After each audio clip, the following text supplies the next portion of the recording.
आइए बच्चों, आज हम बात करते हैं क्लास 11th में एक टॉपिक है टैक्सोनॉमिक कैटेगरीज।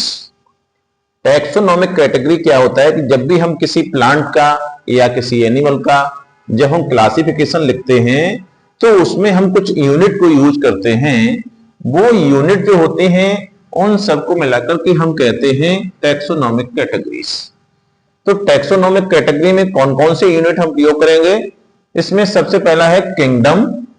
किसी भी हम प्लांट का या एनिमल का जब हम क्लासिफिकेशन लिखेंगे तो वहां पर हम किंगडम उसका बताएंगे। अगर प्लांट है तो हम प्लांटी लिख देंगे और एनिमल है तो एनिमेलिया लिख देंगे। इसके बाद फाइलम या डिवीजन।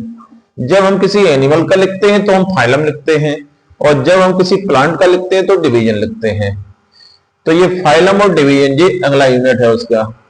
इसके बाद क्लास है, ऑर्डर है, फैमिली, जीनस और स्पीसीज। इस तरह से कुल मिलाकर के 7 ये kingdom, phylum, class, order, family, genus, species, ये सभी मिलाकर के हम जो क्लासिफिकेशन लिखते हैं तो उसमें यूनिट यूज करते हैं। इसको टैक्सोनॉमिक कैटेगरीज कहते हैं। और एक यूनिट को हम टैक्सॉन बोलते हैं। टैक्सॉन, टैक्सॉन ये एक टैक्सॉन है। और इनमें से देख लें कि सबसे बड़ा जो होता है वो किंगडम होता है। किंगडम बड़ा होता है क्योंकि इसके अंदर बहुत सारे जो है एनिमल्स हो या प्लांट हो, तो ये एक बड़ा ग्रुप है। और सबसे छोटा होता है स्पीसीज। तो स्पीसीज में किसी एक स्पीसीज की बात करेंगे और किंगडम में यहां पर हम बहुत सारे एनिमल्स की जो है बात करते हैं। तो इस तरह से एक यहां पर ह्यूमन का क्लासिफिकेशन दिया गया है। इससे भी आप लोग समझने की कोशिश करें।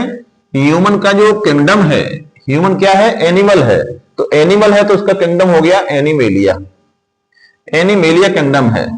और यहां पर उसका फाइलम है कॉर्डेटा। और क्लास है मैमेलिया क्योंकि वो मैमल है। इसके साथ साथ ऑर्डर है उसका प्राइमेटा। और फैमिली है होमिनिडी। और जीनस है होमो। और स्पीसीज है सेपियंस। तो इस तरह से आज आपको मैंने किसी भी एनिमल्स का या प्लांट का जब हम क्लासिफिकेशन लिखें तो उसमें हम ये यूनिट यूज करेंगे। इनको हम कहते हैं टैक्सोनॉमिक कैटेगरीज।